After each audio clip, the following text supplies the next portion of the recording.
Bart Kakooza. I'm a farmer. And as you can see in the background, we have a lot of farming activities that take place on this farm. It's a kind of a mixed farm with crops and animals.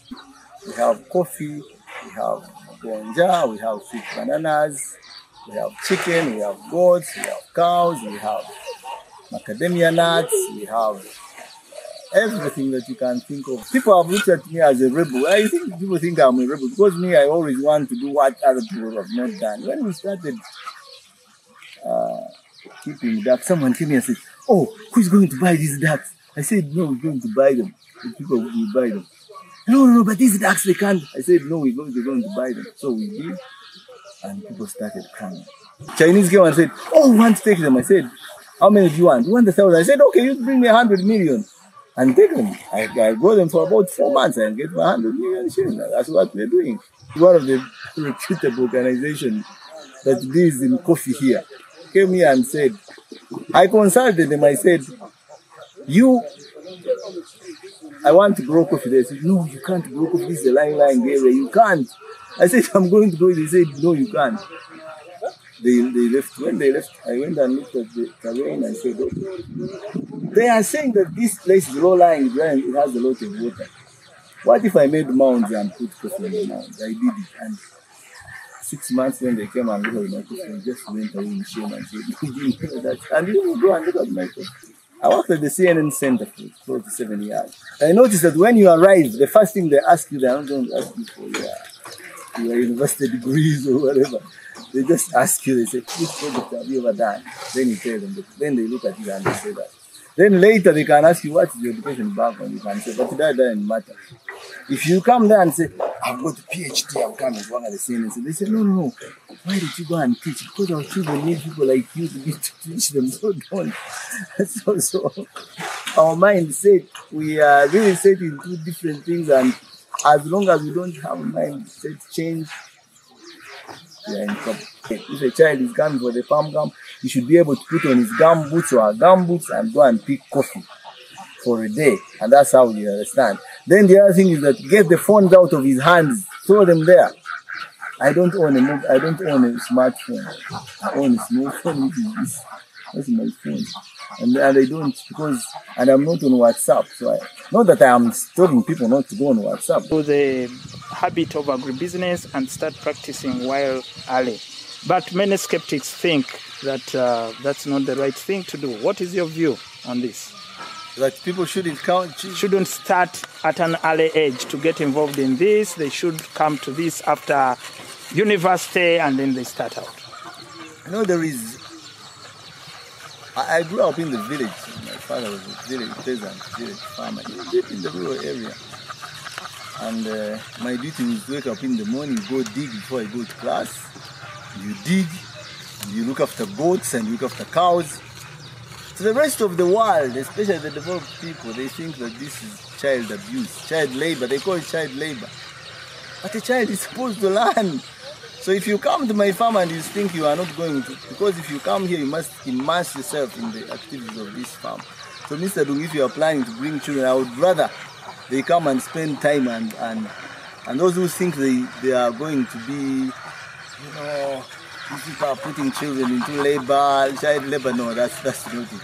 The child wants to learn. You should come and see how coffee is planted. You should come and spend time looking after the goats. You should come and see chickens, feed it, see how the ducks, what they eat.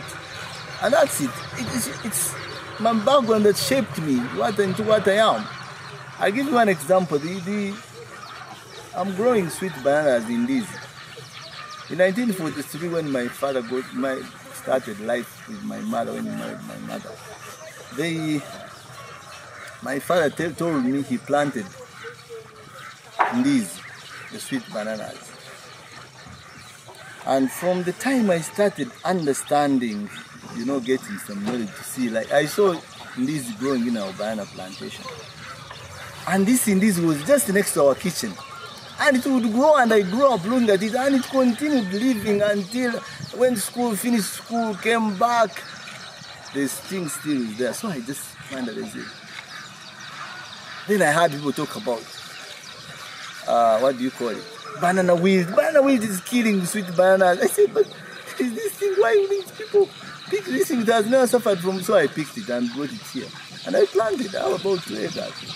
And this has never been attacked by banana weed. So our scientists need to do a lot more research. It's not into the labs, but get onto the ground and see it from the ground. The labs we respect them. They can isolate insects, they can isolate maybe creatures, they can virus, but there are things that really you have to do on the ground. That I brought gonja from my village and it's growing here. It has never been attacked by. We are seeing some chalets coming up, and I'm hoping that there will be residential areas here, and we are coming from the school setting where we want the students and teachers to live on a farm but learn the activities here. Are you open to this sort of interaction with schools and teachers? And you must have looked through our education system. Is there anything that is not right that you would love the public to take note of, and how can you support that? You see, when we go to school, we learn a lot of things. We get exposed understanding the theories of so many aspects of life. It's not until you get on the ground and say to become a peasant farmer or a serious farmer that you have to understand that a small percentage of what you learn at school can only be applicable on the farm. But the rest that you eventually get to understand on the farm is through what you are doing. Most of the things that you do here, were things that were vehemently opposed, vehemently rubbished by the agricultural bureaucrats who said, okay, this is a low-lying area, you can't grow coffee. I told them I'm going to grow coffee, and I did. They said, oh, you know, there is water here, you cannot do anything. So we said, no, that's it. So, at the risk of being considered an education rubbisher, I think education is good, but you only get the reality of life when you get on the ground. See that? So, the accommodation facilities that you see at the chalets are meant to let people get out of the city, shade of your city life, and come and look at the farm and live and see. If you've never seen a goat grow up, if you've never seen coffee, you should be able to have an opportunity to come and say, well, this is how coffee grows. So most of our people have never seen a coffee tree. They think that maybe gonja looks like any other banana plantation, a banana tree.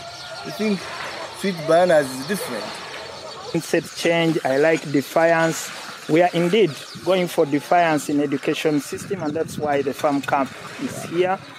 But I also know that we are dealing with the youth, and as a media expert, we know that the youth are following our celebrities within the media team.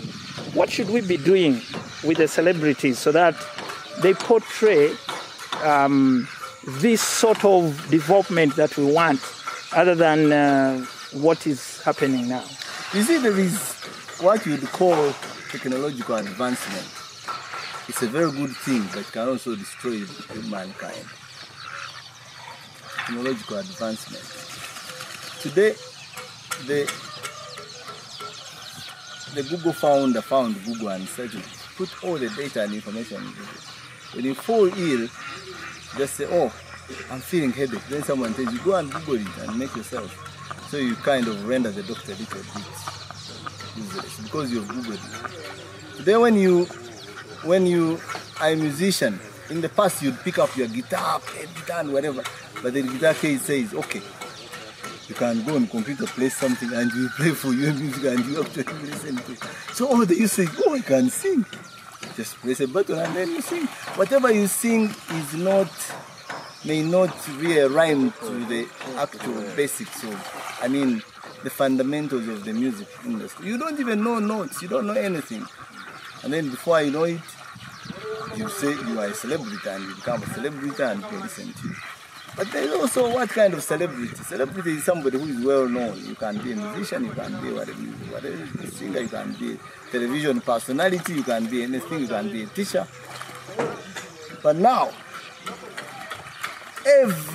every youth who sees a chameleon, or I don't know musicians in Uganda, I only know chameleon, but they still don't know.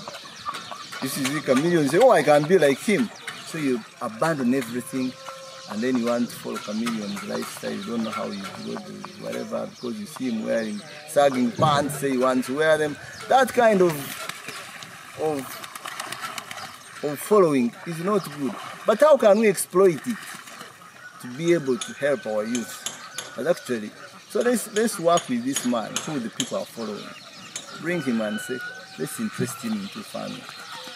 By way of, we can use intricate means and bring him and interest him into farming. So that if the youth who has been following him blindly looks at this man and says, but if chameleon can look after chickens, I think I can also do that.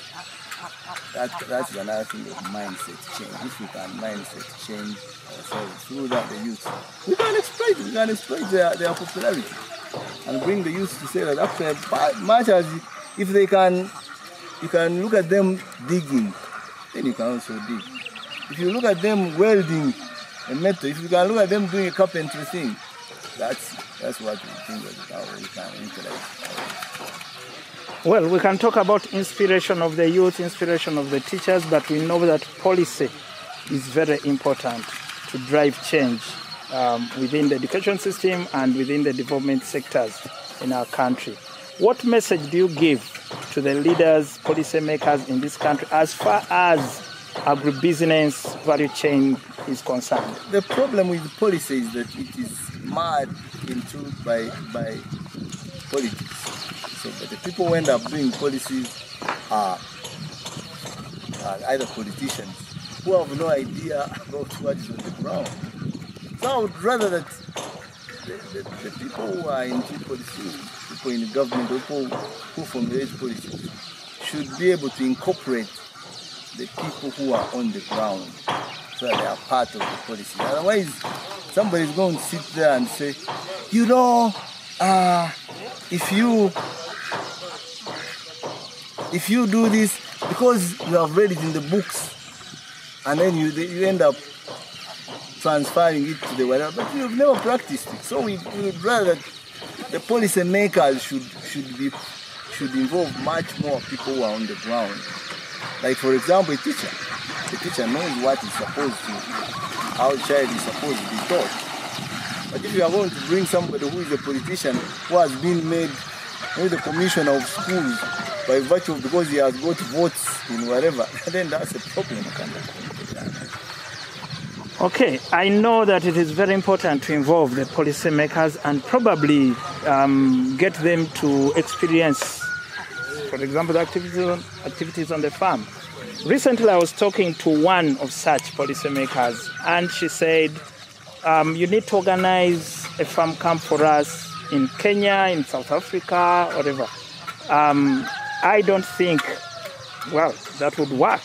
So, would you go for that, or do you think we should do it within our own communities? I think the farm camp is not shouldn't be just bring students to walk around for a day and 2 hours. Task them to do tasks if they have to be very effective. A child who is from town who is spoiled, we can say, oh, there's the ducks, and that's it. Then before you know it, he goes on the phone looking at WhatsApp, and then because the parents say, oh, my child must have a smartphone because he has to listen to his WhatsApp thing, so he has a WhatsApp phone. And before he has not gained anything from the farm camp. The farm camp should be involving, should be participatory, where you have people participate. If a child is coming for the farm camp, he should be able to put on his gumboots or her gumboots and go and pick coffee for a day, and that's how you understand. Then the other thing is that get the phones out of his hands, throw them there. I don't own a smartphone. I own a small phone, which is this. That's my phone. And I don't, and I'm not on WhatsApp. So not that I am telling people not to go on WhatsApp, but it wastes a lot of time. And that's the curse that has happened after. One thing that I always refer to, the late Robert Mugabe. I had an interview with him before I died. And he told me that The only thing that Africans take serious is low battery.